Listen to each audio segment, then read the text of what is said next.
How to read and interpret poetry. While there are different methods of approaching poetry, there are some general guidelines that have proved helpful for many readers. Try these steps. First, read through the poem once and see how much of the author's meaning you can immediately grasp. Then go back through the poem a second time, line by line, to find all the images and symbols that refer to outside reference works or to other poems by the same author, if necessary. If you are still having difficulty understanding the poem, consider translating each line into prose, or substitute simpler words for more difficult ones. When you understand all the basic words and ideas in the poem, reread the poem a few more times to grasp its entire meaning. Follow the punctuation. Poetry will make a great deal more sense if you read it in an everyday speaking tone, letting the accents fall where they seem natural. Pay attention to the punctuation the author uses, ending a line only when the punctuation indicates that it is correct to do so. The punctuation marks in poetry tell us how the author wishes the work to be read. For example, a period or an exclamation mark can be thought of as a complete stop, while a comma, in contrast, would be a pause or a half stop. As a result, there is no need to stop at the end of a line of poetry unless there is some punctuation mark to indicate that we must.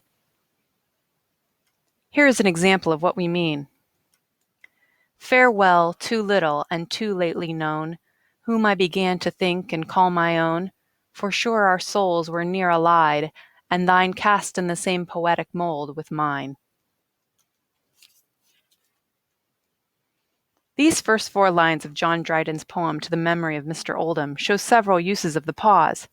When a line of verse has a pause at its end, as in known, own, and mine, the line is called end-stopped. Pauses within a line, as after the words little and allied, are called caesuras, which means little pause. When there is no pause at the end of a line, as in line 3 of this example, one line flows into the next. The line is called a run-on line or an enjambment. These effects are especially common in modern verse. When you read poetry, follow the poet's directions. Do not insert punctuation where none is indicated, and do not force a word to be stressed that would not normally be stressed. Use your common sense and pronounce each line as you would normally speak, and the poem will make a great deal more sense to you. Look for symbols, allusions, and other clues.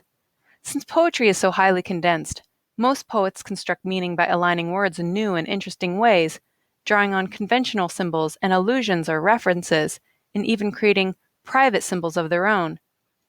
You should not have too much difficulty understanding conventional allusions and symbols.